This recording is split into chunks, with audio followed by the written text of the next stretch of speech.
Que nosso Pai Jagum, nosso Pai Abalaí, possa acalentar nossos corações, possa proteger os nossos lares, possa serenar o coração daqueles que sofrem, possa fortalecer a esperança dos que estão em aflição,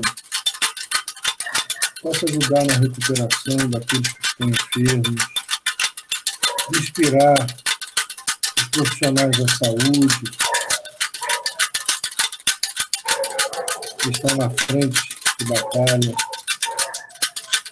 Emmanuel, nosso Pai, e todos os orixás sagrados, os nossos ancestrais, guias e protetores, possam nos inspirar, nos amparar e nos acompanhar.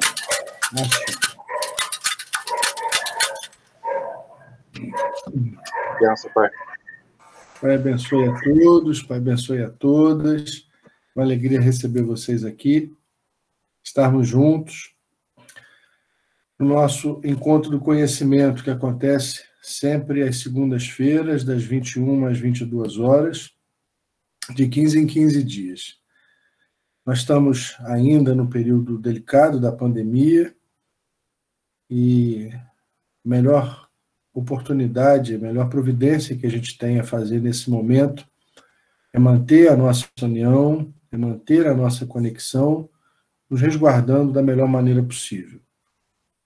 Dessa forma, na internet, a gente encontra o nosso lugar de abraço, de cerimônia, de celebração, pelo menos por enquanto. Enquanto a gente consegue se conectar, tá bom. A gente reza de longe, a gente aprende a fazer ebó para quem não está perto, para quem está longe também.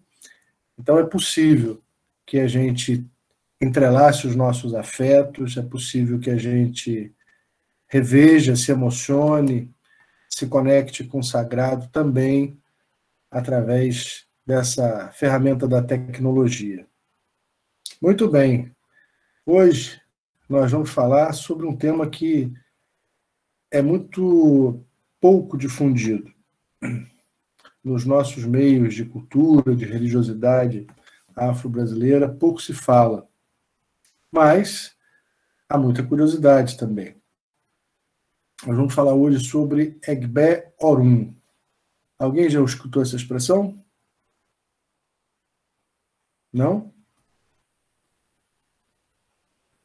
Egbé Orum. Egbé, o que quer dizer Egbé? Vocês sabem? Comunidade? Muito bem, Maria Aparecida.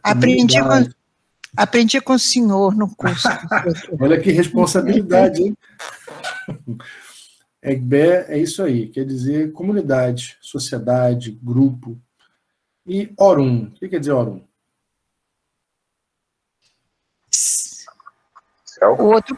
O outro plano. Garota afiada, hein? Depois você me dá o telefone desse teu professor de Urubá, porque eu quero tirar umas dúvidas. Eu não conto para você. O senhor não vai ficar sabendo. É segredo meu só. Não conta para ninguém. Só eu, não conta ninguém. Os 16 que estão aqui não podem saber que eu aprendi com o professor Márcio. Que situação. Mas é isso aí. 2-0 para você, Maria Aparecida. 2-0. EGBE, comunidade, sociedade, ORUM, outro plano. Então, falar de EGBE, ORUM, nos remete aqui. O que vocês acham?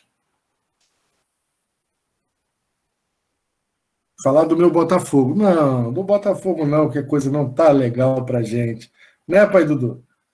Tá feia a coisa, tá feia a coisa. Eu acho que nem no ORUM a gente vai ganhar. Tá brabo o negócio. Mas no escudo tem uma estrela solitária. Remete ao ORUM, pelo menos.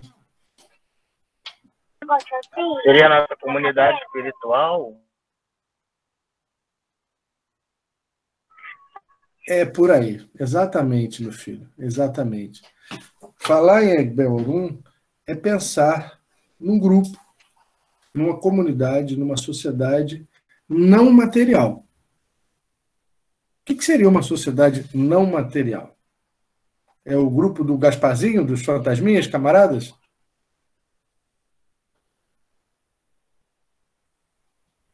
No caso, seria o grupo dos orixás? Não estou te ouvindo, Marco. Fala um pouquinho mais alto, por favor. No caso, seria o grupo relacionado aos orixás, às entidades espirituais?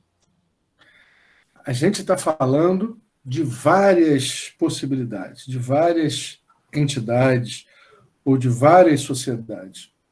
Alguns orixás, por exemplo, são conhecidos e reconhecidos porque participavam de algumas dessas sociedades. Já ouviram falar na sociedade Abiku? Na sociedade Gueledê? Já ouviram falar na sociedade Emerê? Já ouviram falar? Então, vocês vão ouvir falar hoje.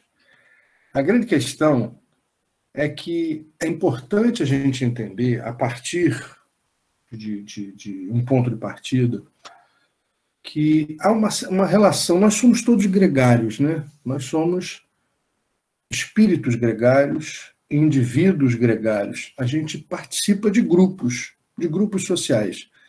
E, de uma certa maneira, é importante a gente entender que o comportamento dos indivíduos, o nosso comportamento, é influenciado pelos grupos. E o nosso comportamento também influencia os grupos aos quais a gente pertence. Por exemplo, se a gente for tomar como base umas questões bem corriqueiras, o tipo de roupa, a sociedade que a gente frequenta, os nossos grupos religiosos, o nosso ilê, por exemplo, não tem um tipo de traje próprio, não tem ambientes próprios, não tem comidas próprias. E essa influência, ela vai acontecendo, ela vai nos envolvendo, e nós vamos com ela envolvendo as pessoas que estão conosco de uma forma intencional, consciente e às vezes não intencional.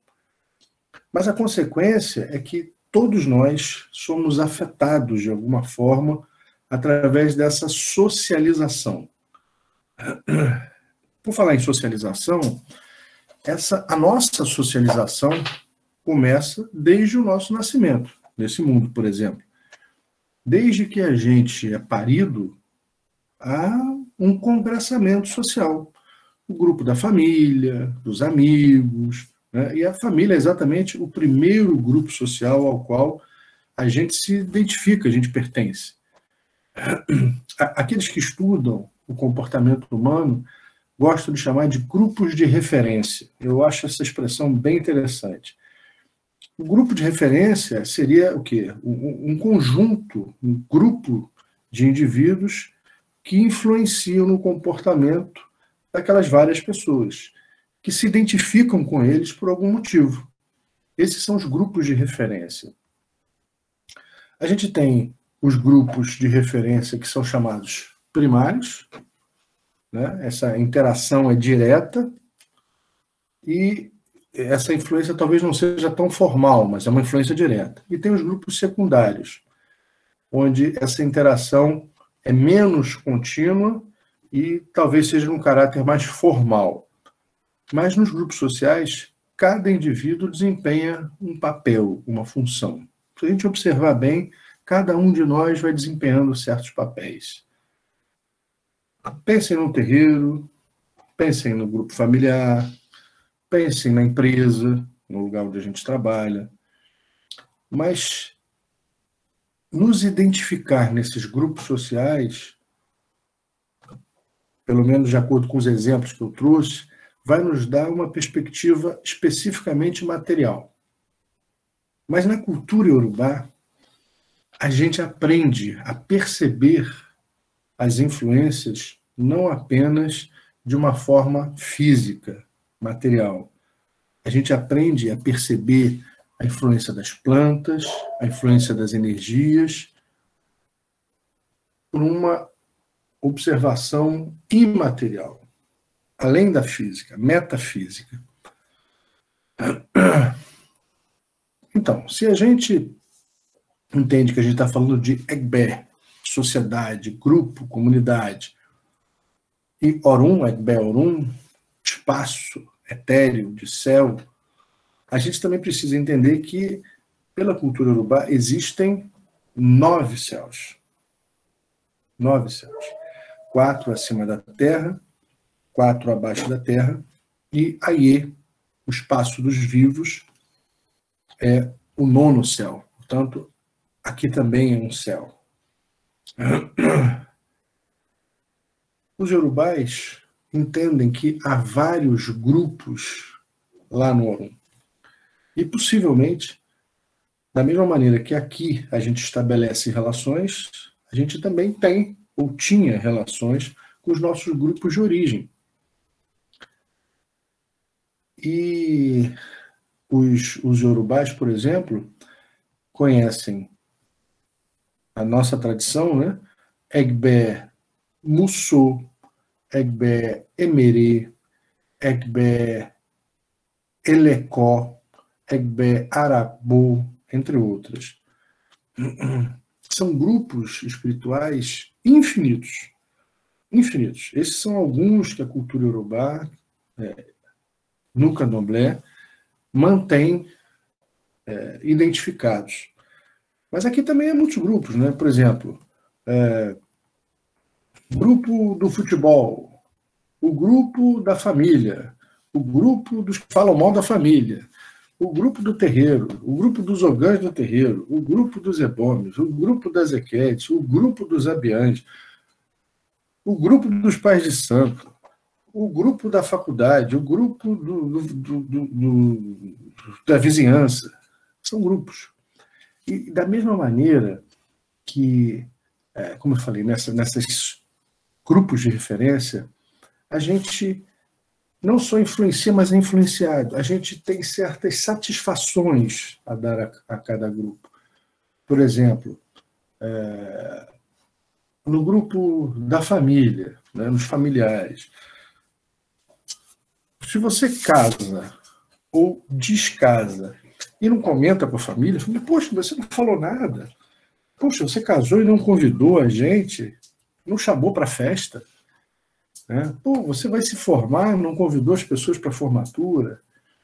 Você vai fazer um aniversário, não convidou o seu vizinho do lado para ir no aniversário, no churrasco de comemoração. Vai ser iniciado e não chamou o grupo dos macumbeiros, da família. A gente, de uma certa maneira, não só influenciado e influencia, mas a gente tem alguns compromissos, algumas relações sociais, alguns protocolos de convivência. Entender isso é entender como a gente se movimenta nos nossos grupos materiais e como a gente se movimenta em relação aos nossos grupos espirituais. Se os grupos espirituais a gente chama de Egbe Orun, a gente poderia perfeitamente chamar ou identificar esses diversos grupos materiais de Egbe Aye, ou de sociedades materiais, de grupos materiais. Da mesma forma que a gente se comporta em relação aos grupos materiais, Egbe Aye, a gente também tem relações com Egbe Orun. Tem grupos materiais, tem aglomerados, grupos de referência, que são mais complexos. Não é? Famílias são mais complicadas, tem relações profissionais que são mais tensas, em que esses protocolos devem ser mais observados para não ter problema, assim como também tem grupos mais complexos em Egbe Orun. O mais importante é a gente aprender a identificá-los. O princípio fundamental, é que todos nós, indivíduos, espíritos, encarnados ou não, temos origens e nos relacionamos em grupos. Esse é o princípio fundamental. A gente se sente bem quando a gente se encontra num grupo. Mas qual é o nosso grupo de origem? Quais são as companhias, as sociedades com as quais nós nos relacionamos? Os antigos diziam, diga-me com quem andas, que eu te direi quem és. A pergunta que a gente tem que fazer, antes até de qual é o meu Egbe Orun, é perguntar o seguinte: os grupos onde nós estamos inseridos, sejam materiais ou espirituais, nos ajudam ou nos atrapalham? Isso é que precisa ser entendido.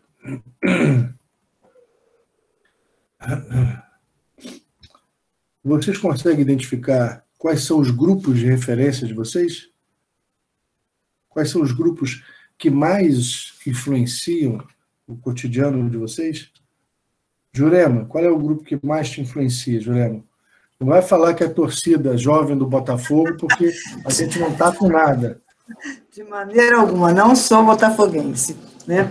Eu acho que o grupo... Né, perdeu 10 pontos agora, né, Jurema? Pois é, disso, não faça isso, eu me retrato. Né?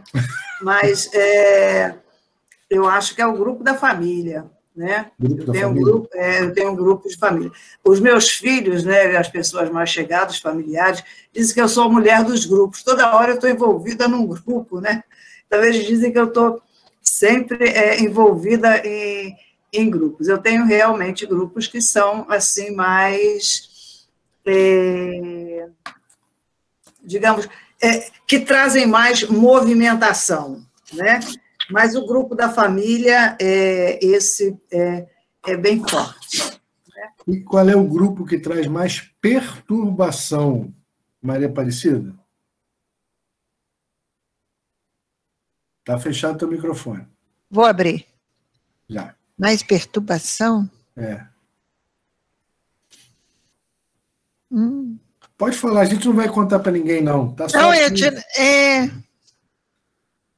o grupo do trabalho. Bom, eu não queria te contar, mas teu chefe estava escutando isso aqui, você sabe que agora já era, né? Estou brincando, tá? Não está sabendo não. Mas Dudu silenciou aqui, o microfone dele. Vai, então, e vai para o YouTube, tá? Eu sabia que o Marco ia falar. A gente corta. Mas, e como é que a gente resolve essas demandas? Como é que a gente costuma resolver esses conflitos ou apaziguar essas tensões nos grupos em que a gente está inserido? Como é que você costuma fazer, Marco?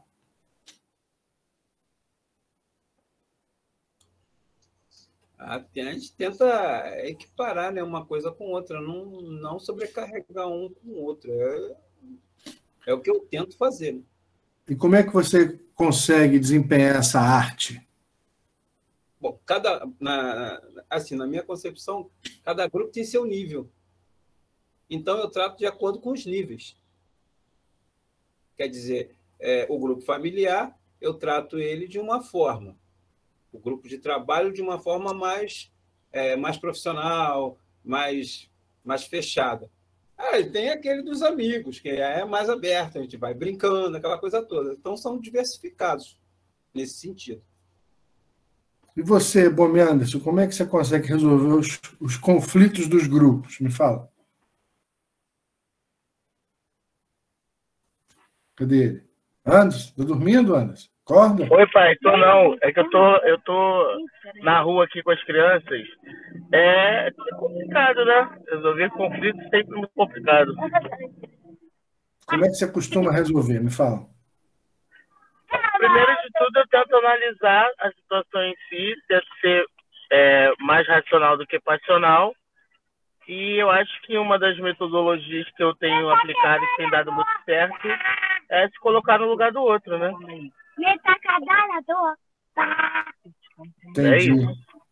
Entendi. Kédia Ana Paula, como é que você contorna os obstáculos? Ih, mas cortou o cabelo, garota, fez aniversário ontem. Dessa, pai. Pai te abençoe. Foi logo ajudar a família do barbeiro, que estava no tempo que não via. Vou fazer caridade. E como é que você que vive no meio desses conflitos políticos, pulando fogueira, como é que você contorna esses obstáculos? Como é que você apazigua esses grupos onde você está inserida? Me conta. Depende, pai. Com o passar do tempo, você vai aprendendo que às vezes é melhor silenciar, depende do momento e de que grupo estamos falando. Às vezes é preciso silenciar, esperar o momento certo para falar com tranquilidade, e às vezes o bom mesmo é virar mesa. Eita! Depende de que grupo que a gente está falando. Como o senhor disse, a gente permeia por vários grupos, né? Depende. Kédia Cristiane, você que é calminha, Cristiane, você que é tão diplomática, Cristiane, como é que... Eu não vou te contar não, mas eu estou vendo aqui, o Vitor está rindo a beça. Está rindo pra caramba. Não, eu já ia falar, o senhor não perguntou nenhuma psicóloga do grupo, né? Nem eu, nem a Vitor, Denise acho que não está aí, né? Que a gente, essa fama, né, como psicólogo, de manter sempre o equilíbrio, né? Aí, mas o senhor já me apresentou assim, me detonando, né? Então... Não é nada disso. Bom, eu acho que parte pelo princípio do grupo de importância também, que é um pouco do que o Marco falou.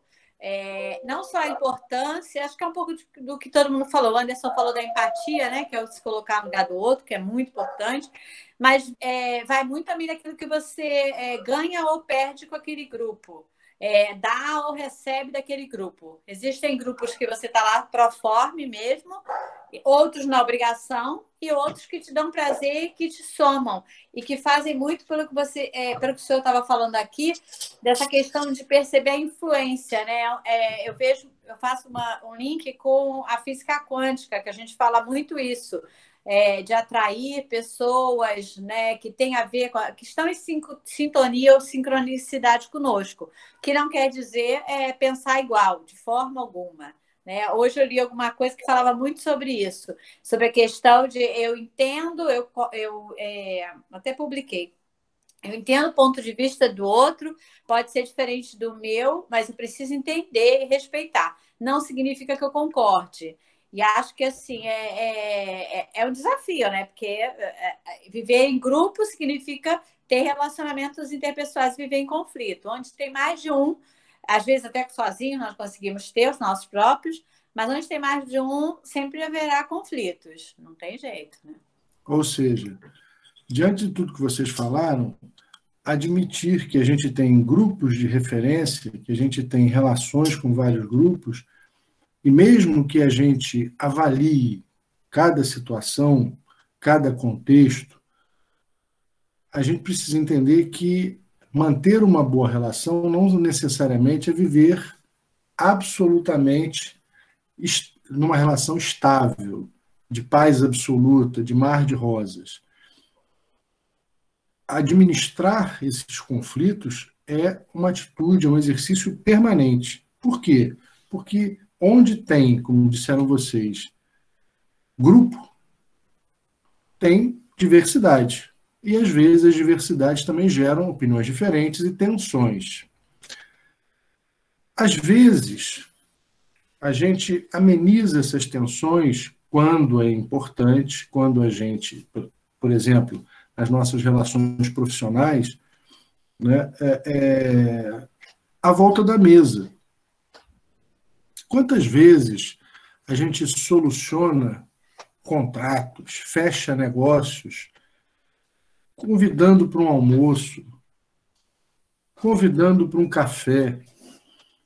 Quantas vezes situações, às vezes, afetivas, relações amorosas, relações familiares, são contornadas, são apaziguadas em torno da mesa? Não, brigou com aquela tia, aquele cunhado complicado. Ninguém é o cunhado complicado, né? Nós só temos os cunhados complicados. Aquele cunhado complicado, aquela sogra, ninguém é sogra. Todo mundo só tem sogra, mas ninguém é sogra. Vamos marcar um almoço lá em casa, almoço no domingo, vamos tentar resolver isso. A mesa, né, o entorno da mesa, muitas vezes é um ambiente de comunhão, onde as tensões, os conflitos podem ser apaziguados. Quantas vezes a gente, às vezes, se aborrece com um colega de trabalho, uma colega de trabalho, assim, não, tudo bem, vamos tomar um café. Vamos sair daqui, vamos tomar um café. Eu pago. E aí a gente chega no momento da oferenda. A oferenda, ela não é uma liturgia pura e simplesmente. A oferenda é um gesto, é um movimento energético que se utiliza tanto fora do ambiente religioso, como também dentro. Já pararam para observar isso? Aí você quer sair com uma pessoa e tudo mais, eu vou te convidar para jantar, eu te ofereço flores, ou então alguém, não, vai lá que eu vou fazer aquele almoço, vou cozinhar, o que você gosta de comer, eu vou preparar para você. A oferenda, oferendar, é um ato de apaziguamento, é um ato de aproximação. O oferendar em torno da comida, muitas vezes, não significa propriamente um rito religioso, mas é um rito social, um rito afetivo. E a gente faz muito isso com os nossos grupos, não é isso? Quantas vezes o Marco... semana que vem, por exemplo, o Marco falou que vai pagar cerveja para todo mundo. Olha lá. Não foi, Marco? Você falou isso. É geral. Ele está oferendando ao grupo. Ele está gentilmente se apaziguando com o grupo, acalmando o grupo, agradando o grupo.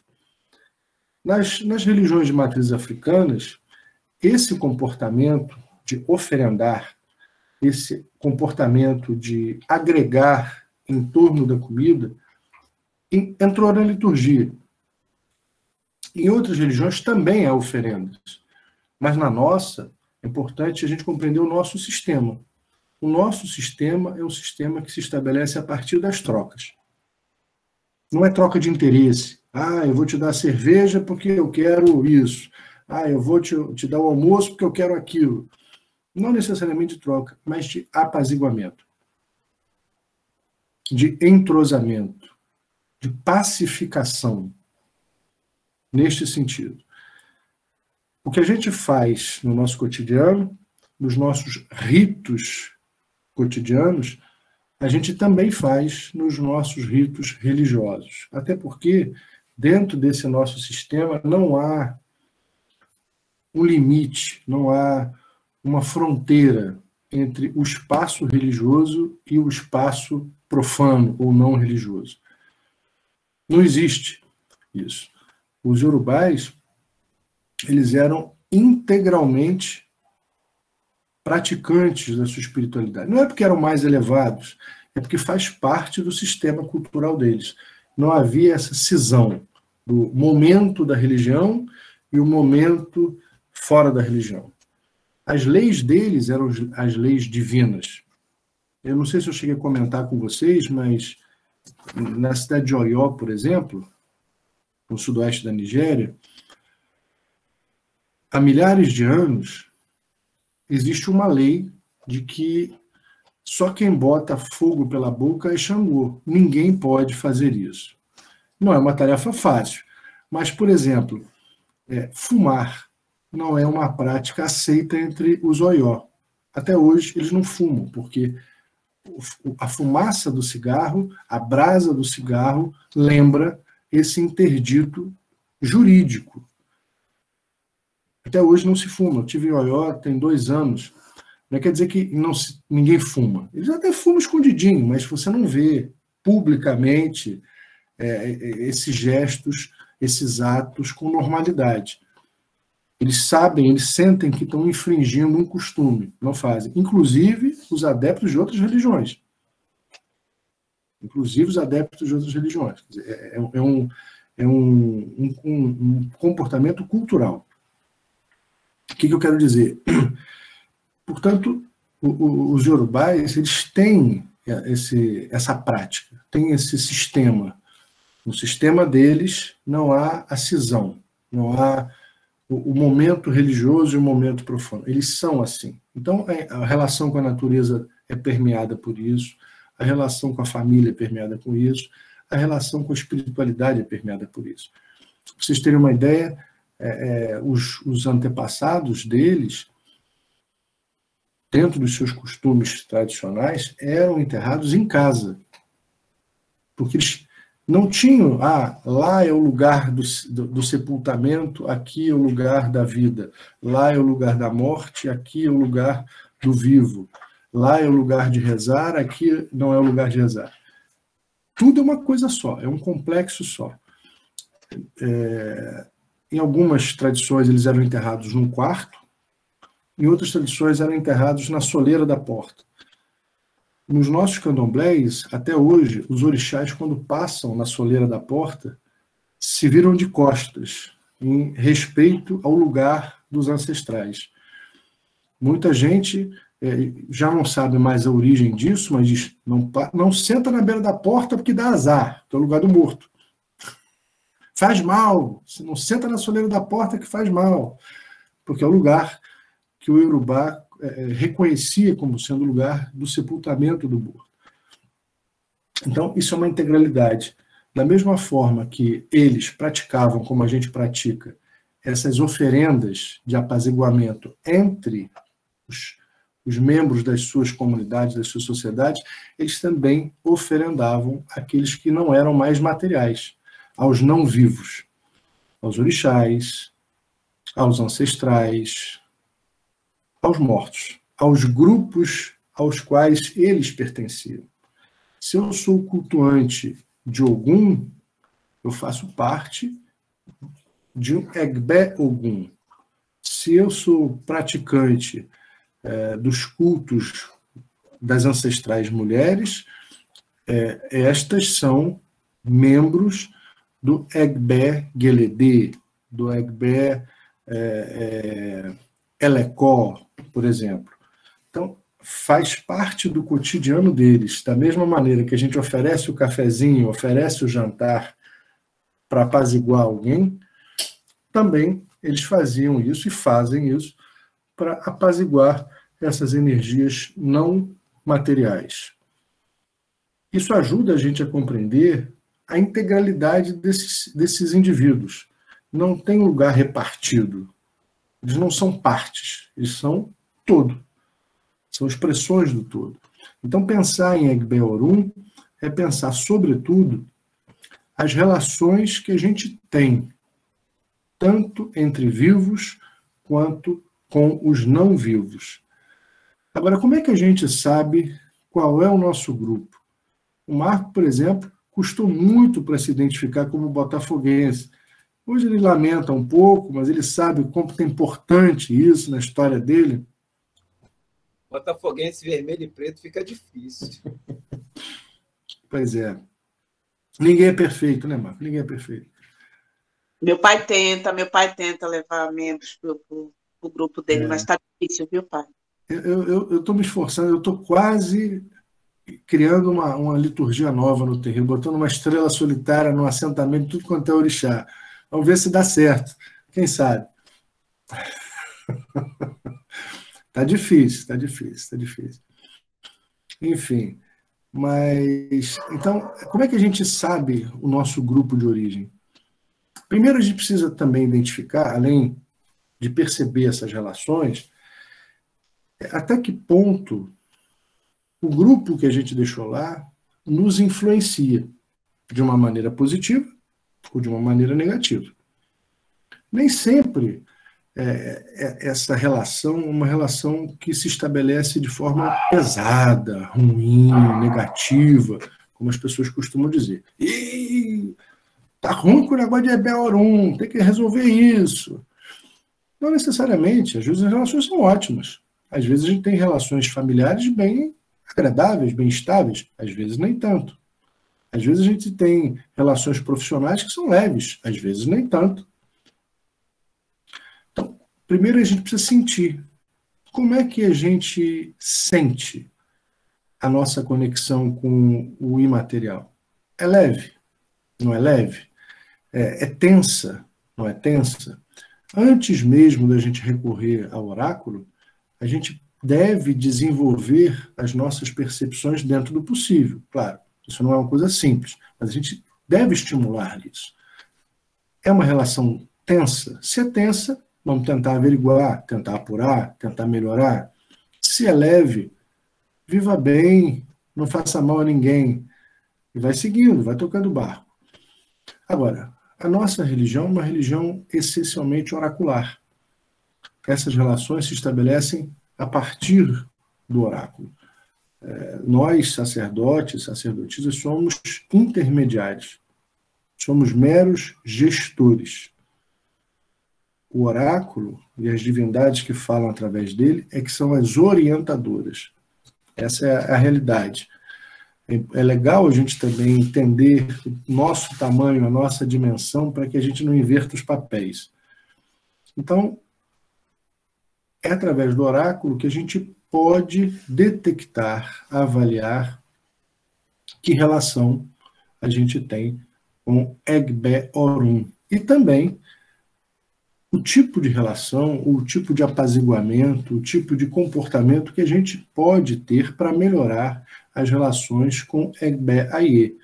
Muitas vezes a gente se depara e diz, poxa, as minhas relações profissionais não estão legais. É importante a gente avaliar até que ponto nós também não estamos contribuindo para isso. São avaliações permanentes. Fulano implica comigo. Não estou dizendo que fulano não implica. Mas até que ponto será que nós também não dificultamos essa relação? Fulano não fala comigo. Será que eu dou abertura para o fulano falar comigo? Será que eu crio uma barreira emocional, comportamental? Então, o que eu quero dizer com tudo isso, para a gente abrir aqui os debates, né? Já falei muito, é perceber que nós, em primeiro lugar, nós todos, nós todas, somos seres gregários. Nós encarnamos em grupos, originamos de grupos e formamos grupos. Nem todos precisam ser no WhatsApp, mas todos são grupos. Chega de grupo de WhatsApp, né? Então, entender isso é fundamental. Somos seres gregários, encarnamos em grupos, temos origens em grupos e formamos grupos aqui. Esse é o ponto básico para a gente entender. Segundo, como é que a gente estabelece essas relações? sentindo, interagindo, oferendando. E oferendar não é simplesmente preparar uma comida votiva e entregar. Às vezes, isso é uma terceirização de compromisso, né? Ah, eu botei a comida lá para Nanã, agora ela que se vire. Fiz a minha parte. Fiz a minha parte? Ou me livrei da minha parte? Ah, eu botei a comida para Exu, agora Exu tem que resolver o meu negócio. Muitas vezes a gente coloca oferenda como se fosse lavei as minhas mãos. E não é isso. A oferenda, o oferendar, é se envolver. O sentido da oferenda é isso. Imagina, se você quer apaziguar, brigou com a mulher brigou com o marido. Vamos jantar. Tentar dar aquela amenizada, não sei o quê, resolver as coisas. Mas se você for lá, ó, toma aqui teu prato. Lá. Não é isso. Tem que, né? Tem que ter aquela, como diz o Marco, a seducência. Tem que ter o borogodó, tem que ter um envolvimento. Não é só botar o prato em cima da mesa. E quantas vezes a gente também faz a oferenda e bota o alguidar em cima da mesa e acha que não é mais comigo. É disso que a gente está falando. O oferendar é envolver-se, é comprometer-se. Isso é o movimento da troca. Isso é troca no melhor dos sentidos, né? Não é troca, como chama, princípio da mais-valia, não. Como é que eles usam isso? Da reciprocidade, não. Teoria da... Bom, esqueci, depois eu me lembro. Mas é no sentido de se envolver. Teoria da prosperidade. Não é nesse sentido. É envolver-se, não é troca no sentido da teoria da prosperidade. É troca no sentido de eu me comprometo, você se compromete. Eu me desarmo, você se desarma. Isso é uma troca bem constituída. Isso é um exercício de apaziguamento. Não existe apaziguamento de mão única. Todo apaziguamento, toda interlocução só se estabelece em mão dupla. Dito isto, queria ouvir um pouco vocês. Tatiana está muito caladinha, deve estar só pensando, né, como é que ela vai fazer para oferendar, se ela vai oferendar, se vai tacar o alguidar na cabeça de alguém, se vai oferecer para tomar café ou se vai jogar o café na cara dos outros. O que vocês me dizem? Queria ouvir um pouquinho vocês. Eu acho que em relação ao alimento que a gente gosta, que a gente coloca, esse alimento está sendo posto agora. Não é de ver. E todos nós estamos aqui deliciando esse alimento, que é, no caso, essas palavras, os ensinamentos, tudo que ensina posto para todos nós. Então, nós estamos sendo agraciados com essas informações. Então, nós estamos recebendo essas informações. Como se fosse um alimento, é o nosso alimento intelectual, o alimento da nossa espiritualidade, o alimento da nossa vida em geral. Porque daqui, desse momento, nós vamos passar, o que a gente vai absorver aqui, nós vamos passar a frente, nós vamos levar a frente. Então, está sendo oferendado um alimento aqui. A minha percepção em relação a grupo é nessa parte envolvendo tudo. Legal, Marco. Bacana você perceber isso. Eu acho também que, às vezes, a gente se alimenta de trocas que também não são especificamente materiais, né? Há muitas trocas de emoção, muitas trocas de sensação, de intelecto que preenchem, né, que animam, que dão prazer, geram prazer. O que mais? Ninguém fala mais nada?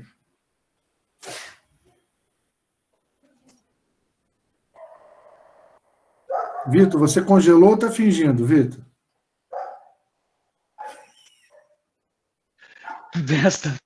Eu aprendi a fazer isso também, ficar paradinho assim, ó. Eu tava... Não, eu tô com... Essa pergunta que eu não sei, eu também vou fazer isso. Eu estava falando sobre os E10 Oruns, e aí eu estava aqui, estava vindo na minha cabeça curiosidades acerca do EBE Abiku, mas aí eu estava tentando formular uma pergunta, mas não estava vindo, por isso eu estava paradinho aqui. Eu tenho curiosidades mais sobre isso, mas não estava vindo, não sei se é cansado do dia, mas é uma parte que me interessa, talvez, mais sobre isso, dos EBE, da EBE Abiku. Mas eu estou tentando formular a pergunta, mas não consigo. Se o senhor tiver algo interessante para falar sobre isso, eu acho que vai ser ótimo ouvir também. Eu vou agradecer. Cada uma dessas... Mas eu não sei, talvez os colegas tenham alguma curiosidade sobre isso também. Cada uma dessas sociedades, a exemplo das sociedades materiais que a gente conhece, tem participantes, tem propósitos, tem características. Pensa nos grupos de amizades. Que tipo de amigos a gente tem? Nossos amigos são variados, nossos amigos têm opiniões políticas diferentes, são opiniões políticas muito parecidas. Isso a gente vai identificando, né? A gente vai identificando. A gente vai se percebendo também à medida em que a gente observa melhor os grupos aos quais a gente se insere. Os Abiku, por exemplo, a palavra Abiku, em Yorubá, quer dizer, literalmente, o que nasce para morrer. Você vai falar, bom, todo mundo nasce para morrer, todo mundo é Abiku. Mas, embora as palavras em Yorubá, como a gente aprende sempre, debate sempre, tenham, às vezes, uma literalidade, elas jamais podem ser entendidas ou interpretadas apenas pelos significados das palavras, e sim pelas metáforas, pelos simbolismos que elas carregam junto. Nascer para morrer, neste sentido, quer dizer aquele que geralmente tem mais dificuldade de se adaptar a esse ambiente do aí, do nosso mundo material. E, em função dessas dificuldades, a tendência é que eles retornem mais cedo. Não por uma doença crônica, geralmente não é assim. Geralmente é por depressão ou por situações muito pontuais, muito inesperadas, na maioria dos casos. Agora, a gente precisa entender, como eu digo sempre, o nosso mundo é um mundo que se constitui de uma maneira muito hostil.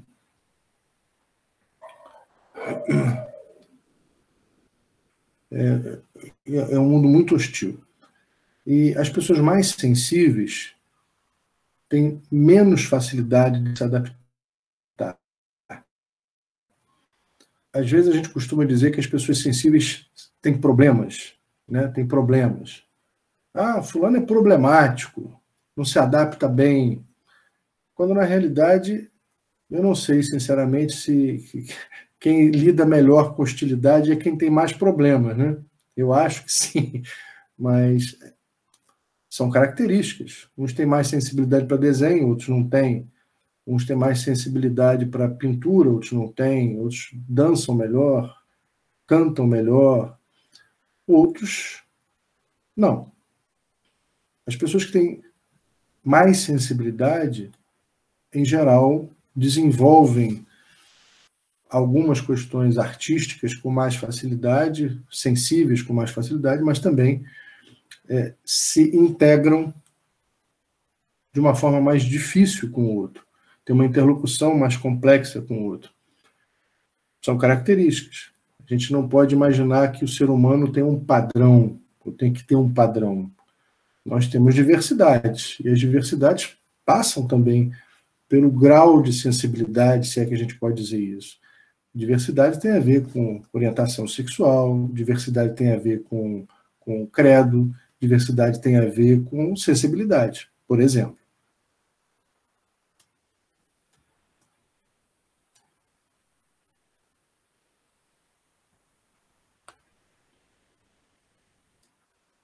Está todo mundo congelado.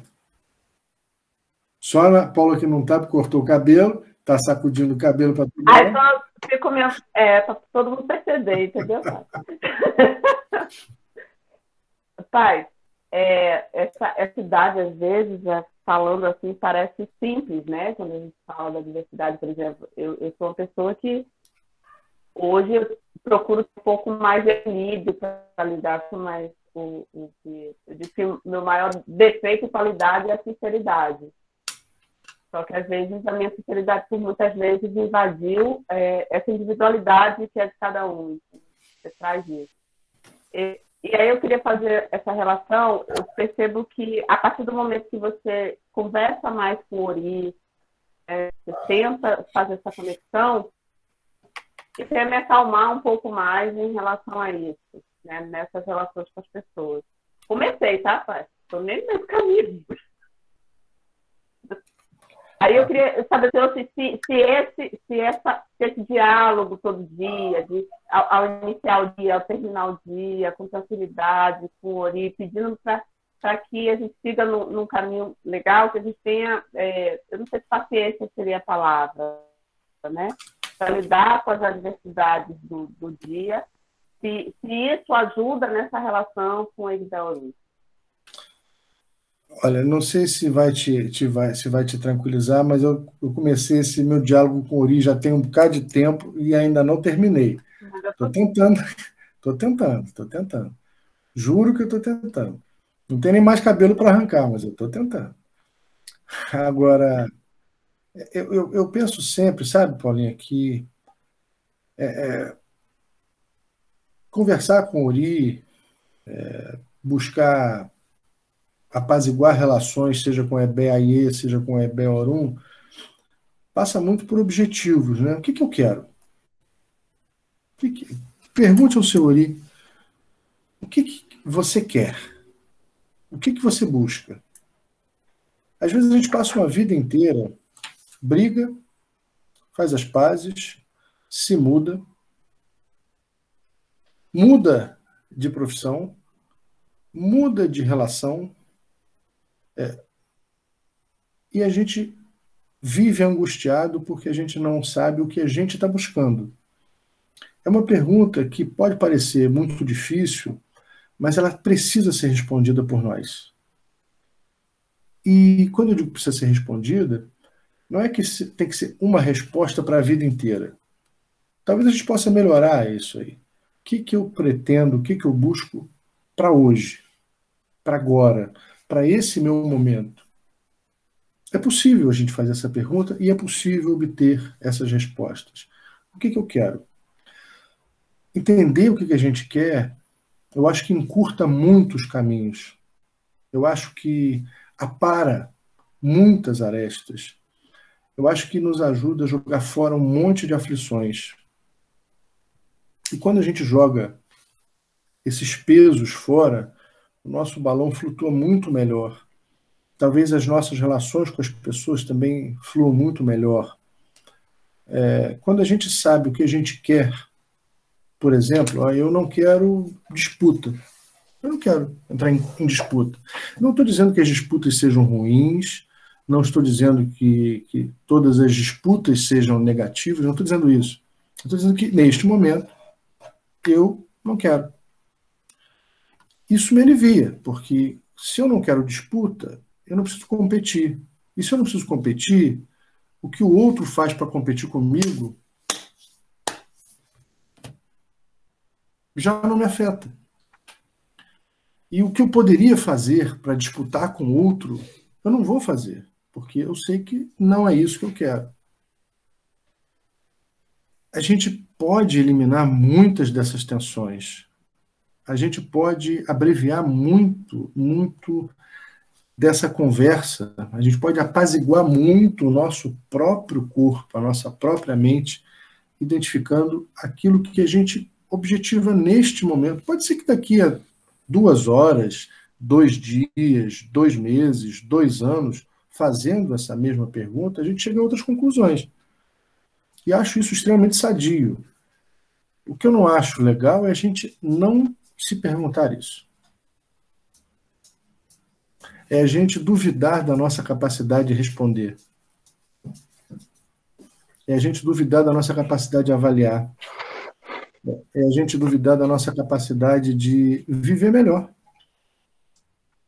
A gente vive correndo atrás das aflições, as aflições correndo atrás da gente. A pergunta é, o que eu quero? Será que eu preciso carregar todas essas aflições ou me envolver com todas elas? Será que realmente eu preciso entrar em conflito com o João, a Maria, o José? Será? De repente, a gente pode chegar à conclusão que não. Ou, de repente, a gente vai chegar... Bom, realmente, a gente quer o mesmo espaço. Então, vamos fazer o seguinte. Tu vai para lá, eu venho para cá e vamos lá resolver cada um seu quadrado. Ado, cada um com seu quadrado. Mas são perguntas que a gente tem que fazer. E não dá para fazer isso para o outro. Não dá para fazer essa pergunta para o outro. O outro nunca vai poder responder de uma forma satisfatória. Ainda que o outro nos ajude, e tem profissionais especialistas nisso, os psicólogos, por exemplo, são especialistas nisso, e nos ajudar a encontrar as próprias respostas, ainda assim, me corrijam, vocês são profissionais da área, se eu estiver errado, mas eles não vão induzir uma resposta. Eles vão nos ajudar a encontrarmos as nossas respostas. Ou seja, não dá para a gente se isentar desse processo. A gente não... Quando tem dificuldades biológicas, a gente procura os remédios necessários, os profissionais necessários. Quando a gente tem dificuldades de discernir certas coisas, ou de dividir certas coisas, ou de refletir sobre certas coisas, a gente também deve procurar esses profissionais. Os psicólogos são treinados para isso, são capacitados para isso. Não acho que sejam dispensáveis, em momento nenhum. O que eu estou dizendo é que a gente deve fazer essas buscas, deve tentar. Se com a ajuda do profissional ou não, se com a ajuda das religiões ou não, essa pergunta, ou essas respostas não podem vir especificamente caídas do céu ou apresentadas num consultório. A gente tem que ajudar a se colocar.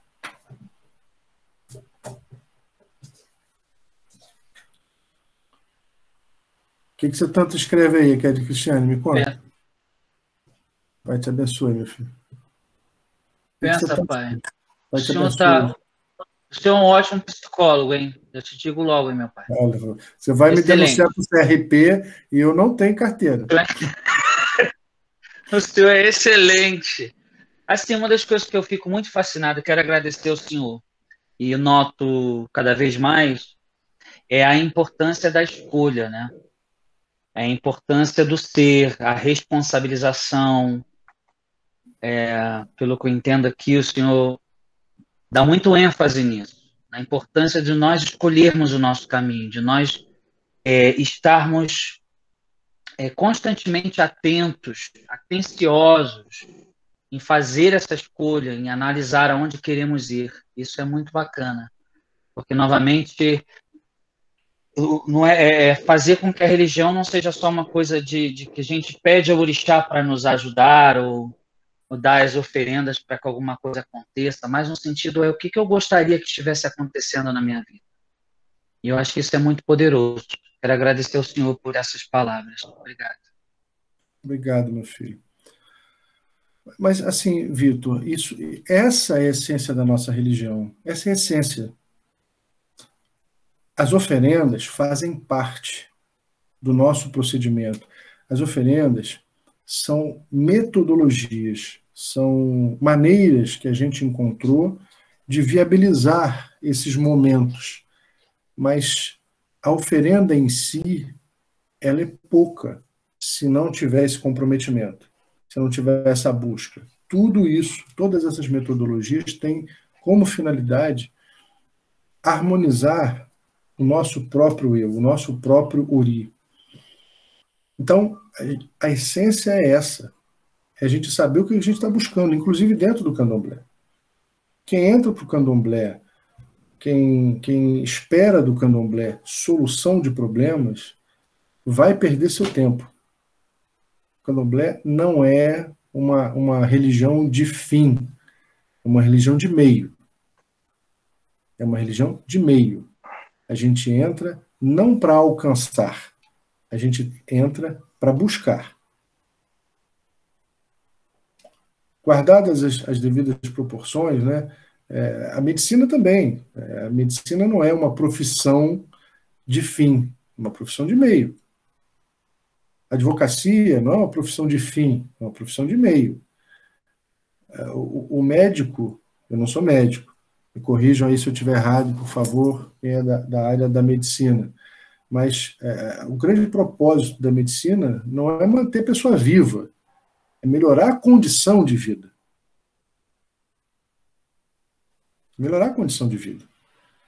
Todas as vezes que a gente cria essa fantasia, né, de que o médico às vezes acredita nisso, que ele é preparado para curar, ele vai sofrer, e a gente vai sofrer, porque a finalidade nem mesmo dos medicamentos é curar, é melhorar a condição de vida. Às vezes, essa melhora redunda com o fim da doença. Às vezes, não.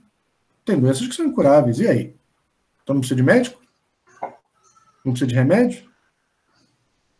É a condição de vida, não é a condição da morte. Né? A advocacia, por exemplo... Isso é um conceito, professor. Babá, isso é um conceito... Você é médico. Isso é um conceito de saúde, né? O conceito de saúde, ele hoje já saiu fora desse contexto que a pessoa tem que ter uma saúde de ferro, uma coisa desse tipo, mas sim proporcionar uma vida digna para a pessoa, em todos os aspectos. Né? O médico não é aquele que pega o bisturi ou inventa um remedinho, mas dá a condição de vida boa para todo mundo. Né? A médica aqui para estimular a pessoa a procurar também, né? E estimular a sociedade, cobrar da sociedade, cobrar das pessoas, né? E hoje a gente fala isso e divididos em sociedades, né? Tem a saúde dos terreiros, a saúde das comunidades em diferentes espaços. São as várias comunidades e a saúde. Desculpa ter entrado. Desculpe nada, foi ótimo. Olha como é interessante essa colocação, essa percepção da Maria Aparecida. A gente está falando de Egbel Orum, sociedade metafísica. Mas para falar da sociedade metafísica, a gente tem que falar das sociedades materiais. E para falar das sociedades materiais, a gente precisa falar de indivíduo. E para falar de indivíduo, a gente tem que falar de saúde, seja da saúde mental, seja da saúde física, biológica, né, se é que pode se dizer assim. E fazer estas perguntas, né, o que eu busco, o que eu quero, o que eu não quero nesse momento, ajudam diretamente a nossa saúde, diretamente. Quantas das nossas doenças que nos impactam biologicamente começam com as ansiedades, com as aflições, com os medos, com as angústias, muitas vezes decorrentes das más escolhas que a gente faz, ou da falta de escolhas que a gente faz, ou da ausência dessas reflexões. Eu não estou dizendo que isso seja uma coisa simples, em momento nenhum estou dizendo isso, mas eu estou dizendo que é possível, é sempre possível. É sempre possível. E a busca que é o mais importante. Talvez nem seja a resposta, mas a busca. Babá, o papel do Babalorixá e da Ialorixá é ajudar na busca, é perguntar o que o outro precisa. É por aí? Olha, Maria Aparecida, isso que você falou é muito interessante. Por quê? Porque, da mesma maneira, guardadas as devidas proporções, e aí você acumula as duas coisas, porque além de médica, você é mãe de santo. Coitada de mim. Olha como às vezes, né, me perdoem aí os médicos, me perdoe você que é médica, né? Às vezes os médicos também se perdem, porque quando eles pensam na cura ou em evitar a morte, de uma certa forma, se afastam do seu propósito, que é melhorar a condição da vida. Por que eu falo isso? Nós, enquanto sacerdotes, também precisamos ter muito nítido esse objetivo. A nossa finalidade não é transformar ninguém. Isso pode soar até um pouco dolorido no ouvido, mas a nossa função não é transformar ninguém. É ajudar para que as pessoas consigam se transformar. Entender isso é fundamental, porque às vezes a gente também pode achar que é o nosso dever mudar os outros, ou decidir pelos outros. Uhum. Esse não é o nosso papel. Não é porque trata-se de má vontade, mas trata-se de respeito ao indivíduo. Como é que a gente pode interferir no livre-arbítrio dos outros? Nem Olorum faz isso. Na autonomia. A gente não pode interferir na autonomia de ninguém. Uhum. Então, nós somos, vamos chamar assim, reduzir assim, se é que é possível, uma profissão de meio, não uma profissão de fim. Uhum. Se a gente criar essa expectativa, nós vamos nos frustrar, porque a gente não pode mudar o outro. Né? E se o outro criar essa expectativa em relação a gente, vai se frustrar também, porque o nosso papel não é esse. O nosso papel não é transformar, é ajudar na transformação, é apoiar na transformação, é estimular a transformação. Esse é o nosso papel. E às vezes as pessoas chegam com demandas muito pontuais. Estou sem emprego. Claro que isso incomoda qualquer um. Quem é que gosta de ficar sem emprego? Quem é que não fica preocupado? Quem é que não fica tenso? Quem é que não quer resolver isso o mais rápido possível?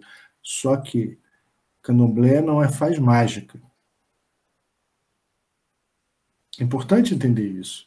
Ninguém chega para o rabino e fala assim: rabino, eu estou sem emprego. Padre, eu estou sem emprego. Sheik, eu estou sem emprego. Mas chega para o pai de santo esperando o quê? Essa é a pergunta. Esperando o quê? Que a gente consiga um emprego? Que a gente faça uma mágica para arrumar um emprego? Não, a gente não vai conseguir isso. Mas a gente pode ajudar. A gente pode fomentar. A gente pode estimular. A gente pode apoiar. A gente pode, inclusive, fazer movimentos energéticos, magias, oferendas que possam ajudar. Mas a gente não pode criar a expectativa de que vamos resolver. Isso não é o nosso papel. Não é. E é muito libertador a gente falar isso, porque muito do estigma do candomblé passa por isso. Por criar expectativas falsas e vender expectativas falsas. Uhum. Babá, outra pergunta. Quanto ao Egbeorum, eu entendo, então, que quando a gente não estiver mais aqui nesse plano, nós voltamos para o antigo? Você está esperta, hein, Maria Aparecida? E quando a gente volta para o antigo, existe hierarquia? Está querendo mandar lá também, Maria Aparecida? Eu quero saber se eu vou mudar lá, vou melhorar um pouco. Você quer mandar lá? Eu quero saber se o que eu passei aqui, eu vou ganhar um ponto lá do outro lado. Eu quero saber os pontos que eu vou ganhar lá do outro lado. Eu vou te contar um negócio. Não era para te contar, não, mas eu vou te contar. Teu passaporte está guardado em algum lugar. Aí disso eu sei, meu pai. Mas ninguém está me querendo lá do outro lado, não. Todo mundo, quando vem para cá, tem o passaporte para voltar para o seu lugar de origem. Dentro da cultura iorubá, existe a crença, né? Existe a convicção de que a gente reencarna. Eu já falei isso. A gente chama de ciclos reencarnatórios, Atunua. Diferente dos conceitos de reencarnação de outras culturas. Diferente do conceito dos gregos, diferente do conceito dos espíritas, kardecistas, dos hindus, né? Não tem essa ideia de karma, não tem essa ideia de que a gente vai voltar como cachorro, como periquito. Para nós voltamos nos mesmos grupos. Nos mesmos grupos. Os iorubás, na composição, na configuração da sociedade deles, antes do período da escravização, ou seja, o que a gente chama de pré-diáspora, eles, naquela configuração, diziam que só voltavam nas mesmas famílias. Mas eu não tenho medo nenhum de afirmar que a minha interpretação é que nessa nova configuração pós-diáspora, essa nova configuração que a gente estabeleceu, por exemplo, a partir da religião, nós voltamos em grupos que não são apenas biológicos. É o que eu acho. Eu acho que a gente volta em grupos com uma certa amplitude que é maior do que o sangue. Eu acho. Então, da mesma forma que a gente se agrega aqui, a gente tem origens lá. Da mesma forma que a gente presta satisfações aqui aos nossos grupos sociais, lá a gente também presta. Do tipo, a gente celebra compromissos com os nossos grupos, não celebra? Vou fazer minha festa de 7 anos, você vai lá, não vai, Marco? Claro que vai, convida os amigos, espera, pé, tititi, tó. A gente também cria compromissos lá. A tarefa X, Maria Aparecida, estou esperando que você faça. A gente combinou lá. Então, essa é uma das ideias, é um dos cernes desses compromissos, dessas relações que a gente tem. Então, quando a gente retornar, a gente pega o nosso passaporte e reencontra esses grupos. Mais ou menos isso. No grupo Abiku, que o Vitor perguntou, essas oferendas são para apaziguar, mas é a pessoa que deve procurar se encontrar, ou essa pessoa está fadada a passar esse tipo de situação aqui no AE até voltar para o Orum? Não entendi bem a tua pergunta. Eu perguntei o seguinte: quando o Vitor perguntou sobre Abiku, o senhor disse que o Abiku ele tem uma convivência difícil aqui na Terra. Concorda comigo? O senhor falou isso? Então, essa convivência difícil, ela vai sempre existir?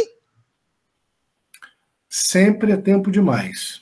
Sempre. Não, eu sei, depois que ele voltar, ele volta para o lugarzinho dele que ele gostava tanto. Sempre é tempo demais. Sempre é tempo demais. Se a gente vem para esse mundo, a gente vem porque a gente acredita na capacidade de transformação. Repito, ninguém transforma ninguém, mas todo mundo que está aqui acredita na possibilidade de transformação. Deu para entender a diferença? Eu entendi. Shu é o verbo transformar. Exu quer dizer transformação. E Exu está em nós, a gente sabe disso. Essa força, essa vibração, essa transformação, essa inclinação possível de transformar, habita o nosso próprio corpo. É a definição de Bara, aquele que está em nós, que se esconde no nosso corpo. Exu é Bara. Então, todos nós acreditamos na capacidade de transformação, ou seja, sempre terá dificuldade, por isso é muito tempo. Se sempre é possível ter dificuldades, eu vou dizer, sempre é possível melhorar essas relações. E aí eu vou te dar um exemplo, talvez mais próximo da gente, que é o do arquétipo. Filho de Ansan é perturbada, é barraqueira. Não que eu conheça ninguém assim, viu, Raquel Cristiano? Ninguém, não conheço. Então, calmíssimos. Segue o Vitor rindo de mim. Até parece não conheço, muito diferente. Não conheço. Vamos lá. Ouvi falar, mas não conheço. Agora, sempre as pessoas têm que ser assim? Não tem que ser sempre assim. Principalmente se isso as incomoda. Principalmente se isso dificulta as suas relações. Não tem que ser sempre assim. Identificar-se, reconhecer-se, é também escolher os seus próprios caminhos. A gente sempre pode mudar. E eu estou dando esse exemplo para a gente pensar que também as dificuldades de relação, a partir da sensibilidade ou da falta de sensibilidade, também podem ser transformadas. Por isso, nem todo abicu morre precocemente. Nem todo. Talvez porque consiga fazer esses processos de transformação também, de adaptação. O senhor traz muito esse paradoxo, né? É o paradoxo do não vamos desistir, vamos promover a nossa fé, vamos apaziguar, vamos fazer as oferendas e, ao mesmo tempo, vamos reconhecer que existem coisas que estão fora do nosso controle. E que ser digno na nossa religião é aceitar esse paradoxo, é ter dignidade para vê-lo. Ao invés de a gente ficar criando extremismos, no sentido de faço essa oferenda e se apazigua isso e se resolve, como a gente vê muito hoje em dia, um certo mercado, né? Um mercado do ebó, o mercado da oferenda. É mais ou menos isso, Babá? Com certeza, meu filho, com certeza. Quando você diz que a gente não tem controle sobre tudo, essa é uma das grandes certezas da vida. A gente tem, ou melhor, a gente pode ter controle sobre nós mesmos, o que já não é simples, que dirá controlar tudo. Aliás, essa palavra, ela é uma perdição. A ânsia pelo controle. Isso é um grande problema. Isso é um grande problema. Principalmente quando a gente quer controlar o que não é nosso, o que está além de nós. Controlar companheiro ou companheira, controlar os filhos, controlar o trabalho, controlar os amigos, controlar o que os amigos podem pensar, controlar o que os amigos não podem fazer, controlar. Isso é um problema. Isso é um grande problema. Então, quanto menos a gente achar que pode controlar o outro, as outras coisas, melhor. A gente pode controlar a nós, que já é um universo. Que já dá trabalho à beça. Pô, tá difícil controlar a mim mesmo, cacete. Que já é controlar o bairro todo. Não, Marco? Agora, isso que você falou também, Vitinho, controlar a natureza é impossível. Impossível. Por que a gente cultua a natureza? Porque a gente entende que a natureza é maior do que nós. embora ela caiba em fagulhas em nós, ela é muito maior do que nós. Eu digo sempre, a gente não incorpora o poder da natureza, a gente incorpora a fagulha desse poder. Imagina receber no corpo todo o poder de todos os oceanos. Ninguém aguenta. Receber o poder do fogo de todo mundo. Imagina, um fósforozinho queima a gente. É muito complicado. A gente recebe fagulhas, né? A escorporação, ela é uma manifestação dessas fagulhas, mas a gente não controla o todo. Por isso a gente tenta apaziguar, no sentido de se harmonizar. Porque a fagulha que está em nós, quando está em desarmonia com o todo, gera conflito.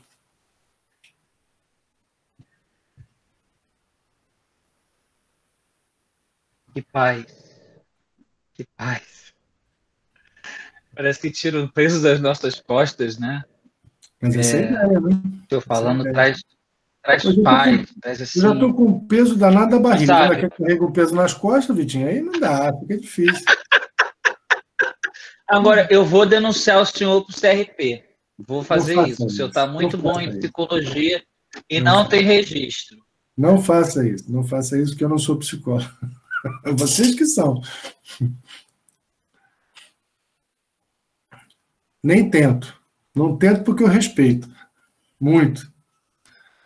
Respeito muito. Mas então, quem queria falar? Fala, sou eu. O senhor falou dos 7 céus, né?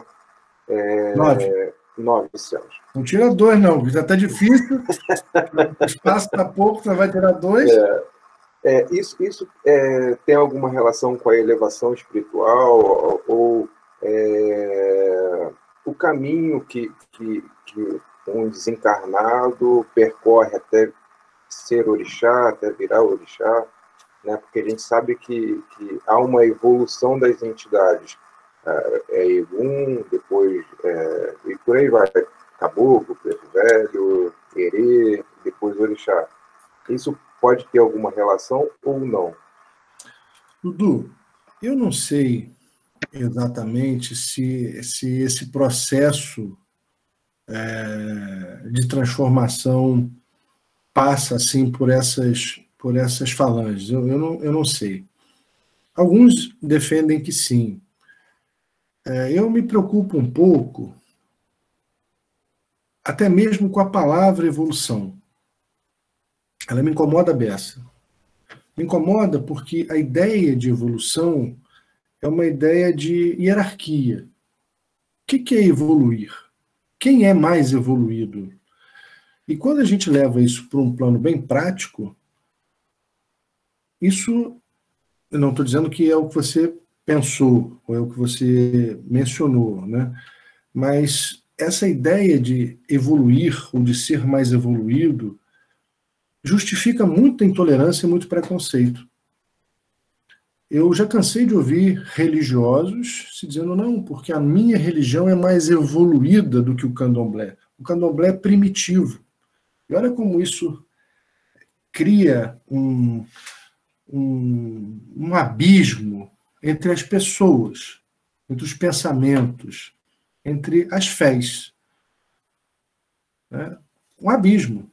Por que o candomblé é primitivo? Por quê? Primitivo no sentido pejorativo, que é mais atrasado, porque mata bicho? Não, eu sou evoluído. Olha a decorrência. A minha entidade evoluiu e já não usa mais sacrifício. Está entendendo como é que essas coisas vão gerando um monte de conceitos ou de preconceitos muito perigosos? A gente vive em um sistema diferente. A gente pensa num sistema diferente. A gente pratica um sistema diferente. Eu acho que entender essa diferença é primordial. É diferente. Nunca vai ser igual. Que bom. É diferente. A nossa metodologia é diferente, a nossa relação com a natureza é diferente, a nossa relação com o outro é diferente, a nossa relação com a morte é diferente. Não é linear, como disse o Vitor, lembrou muito bem. Não é. Não é. Então, a ideia de evolução, eu acho que cai por terra. A própria palavra evolução, por isso tudo, eu acho que é muito perigosa. Vale dizer que a palavra, o vocábulo evolução, o verbo evoluir, nem existe na palavra, no idioma iorubá. Não existe. Eles não se entendem como num processo evolutivo, como a gente entende. Ah, hoje eu sou bonzinho, evoluí. Fulano é malzinho, não é evoluído. Não. Eles entendem que todos somos imperfeitos. Todos. Todas. Somos e seremos imperfeitos. Mas as nossas buscas são buscas não pela evolução, mas pelas virtudes. Nós sempre seremos iguais, imperfeitos. Porém, as virtudes são as nossas buscas. As virtudes não nos diferenciam, não nos qualificam, não nos hierarquizam como mais ou menos evoluídos. As virtudes nos dão paz. Isso é uma outra busca. Eu não estou buscando patamares, eu não estou buscando evoluções, eu não estou buscando reconhecimentos, eu estou buscando paz interior. Só isso. Então, eu procuro sempre fugir dessa terminologia evoluir, porque ela eu acho que nos reforça um monte de sensações, de comportamentos muito ruins. Muito ruins. Da mesma maneira que eu insisto sempre que a gente deve entender a palavra ciência nunca no singular. Nunca. Às vezes a gente repete muito isso. Não, mas a religião e a ciência. De que ciência a gente está falando? De qual ciência? O que é ciência? A gente pensa, enquanto ocidentais, na ciência que a gente pratica, que a gente conhece. Mas a gente não pode dispensar a existência de outras ciências, de outras metodologias, de outras formas de obter conclusões, de outros olhares. Hoje, eu tenho proposto a ideia da gente entender como etnociência. Porque a ciência que a gente entende como ciência é eurocentrada. Então, é uma etnociência eurocentrada. Por que a gente não pode reconhecer uma etnociência iorubá? Uma etnociência guarani? Uma etnociência asteca? Não reconhecer essa possibilidade, eu acho que já é uma forma de preconceito que a gente precisa superar. Eu tenho, por exemplo, estudado muito, me dedicado muito a entender a etnoastronomia. Ah, mas a astronomia é só de Copérnico, Galileu, como é o nome do homem? Carl Sagan. Não. Essa é uma etnociência. E a etnociência dos Bantu, dos Tupi, dos Yorubais? Não existe? Aí vocês se enganam, porque o calendário deles era um calendário lunar. As práticas agrícolas eram todas pautadas pelos astros. O problema é que, como quem conta a história é o europeu, esses capítulos foram arrancados do livro. Babá, também pelo fato de ciência, é uma palavra que significa apenas conhecimento. Uhum. Somente isso. E o conhecimento e a verdade, o conhecimento de todos cada um tem o seu conhecimento dentro da sua vivência. Isso não quer dizer que não deixa de ser ciência, é ciência e é cultura. Perfeito. Despencou o negócio do meu livro, já está meio velhinho. Então, olha só que interessante o que esse astrônomo Carl Sagan, muito famoso, né, muito reconhecido, diz sobre ciência. Não estava no planejamento, não, mas como você tocou no assunto, o livro estava aqui, pertinho de mim, eu vou citar. A ciência é antes um modo de pensar do que propriamente um conjunto de conhecimentos. Vou repetir. A ciência é antes um modo de pensar do que propriamente um conjunto de conhecimentos. Antes de você ter um conjunto de conhecimentos, é um modo de pensar que é a própria ciência, segundo este astrônomo Carl Sagan. Ou seja, não reconhecer a possibilidade de que outras etnias tenham pensado, vou repetir, não admitir que outras etnias pensem é, no mínimo, preconceito. No mínimo. No mínimo. Para não dizer ladeira abaixo. É, no mínimo, preconceito. Por quê? Indígena não pode pensar? Africano não pode pensar? Não pensa?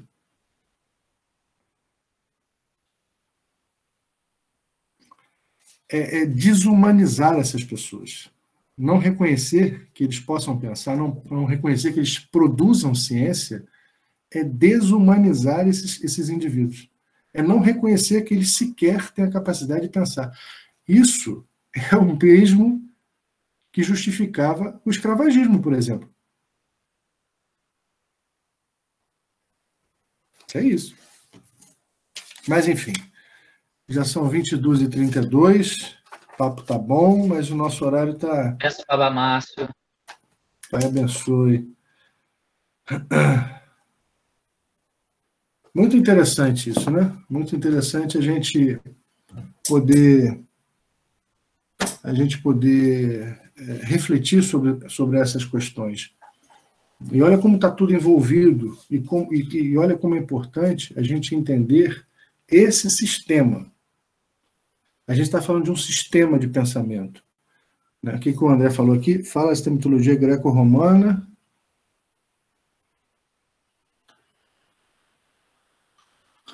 Hindu, nórdica, etc. Mas a mitologia urubá é sempre deixada de lado, infelizmente. Sim, é verdade. E a própria concepção da palavra mitologia também é muito carregada de preconceitos. Quando a gente fala a mitologia, já fala num tom de menor importância. Ah, mas isso é mitologia. Ah, mas isso é mito. Bom, de alguns mitos a gente tem que ter distância mesmo. Mas deixa esse pai daquele, deixa para lá. Mas fora aquele, a mitologia é algo que também comporta ciência, num outro sistema. Isso é papo para mais de metro, mas quando a gente, por exemplo, estuda o Iorubá, eu insisto sempre nisso, não adianta tentar pensar o Iorubá como a gente pensa em português, como a gente pensa em inglês. A gente pensa, são sistemas diferentes. A oralidade é a falta de escrita. Já começa com um preconceito. A oralidade não é a ausência de, não é a falta de. A oralidade não é negativa. A oralidade é a base de um outro sistema. Um outro sistema que se estrutura com condições próprias, com ensino próprio, com a manutenção da memória própria, com metodologias de disseminação própria, valores próprios. É outro sistema. É preciso entender isso. Não dá para trocar 6 por meia dúzia. Não dá. E assim, também o nosso sistema de pensamento, a nossa ou as nossas ciências. É isto? Sobrou alguém acordado aqui? Eu só estou vendo acordado. É isso. Maiara, Jurema, Marco, Tio Odé não. Dudu, Tati, Maria Aparecida, Ana Paula com os cabelos novos, a Cristiane, Ricardo, Tá certo. Bom, pessoal, Andrezinho. Muito bom. Queria agradecer a vocês pela participação, é sempre um prazer. Foi muito interessante, é sempre muito interessante a gente poder fazer essas trocas, bater papo, conversar, pensar juntos, refletir. Enfim, a nossa cultura, a nossa religiosidade não cabem num livro só, não cabem numa escola só, não cabem num tempo só, não cabem. A gente precisa ir descobrindo esses espaços, esses tempos, essas formas, esses pensares, no mergulho nesse outro sistema. É possível, mas a gravidade também é diferente, né? O tempo é diferente, tudo é diferente.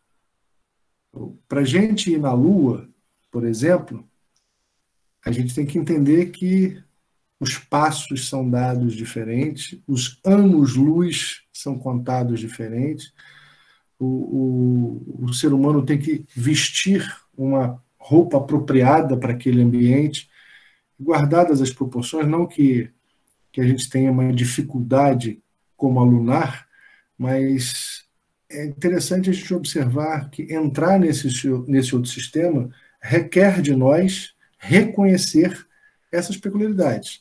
O tempo é diferente, a gravidade é diferente, a relação com os astros é diferente, a relação com a natureza é diferente, a relação com o tempo é diferente. Pensar isso facilita bastante. E não precisa nem uma roupa de astronauta, hein? Facilita também. Pessoal, um beijo grande, muito axé, que nosso Pai Omolu nos abençoe, nos proteja, que todos os nossos orixás, nossos guias e protetores estejam conosco. Uma semana abençoada e, sobretudo, uma semana realizadora. A gente vive para realizar. E não precisam ser grandes obras, grandes pontes, grandes feitos, grandes heróis ou heroínas. É só a gente fazer o que está ao alcance das nossas mãos. 1 metro de realização já está de bom tamanho. Então, um bom método de realização para vocês essa semana. Axé, Pai. Bênção, bênção, irmãos. Que assim seja. Bênção, Pai. Boa noite. Boa noite, obrigada. Boa noite a todos. A bênção, Pai. Boa noite de todos. A bênção. Bênção, Pai. Boa noite a todos. Bênção. Boa noite, Pai abençoe.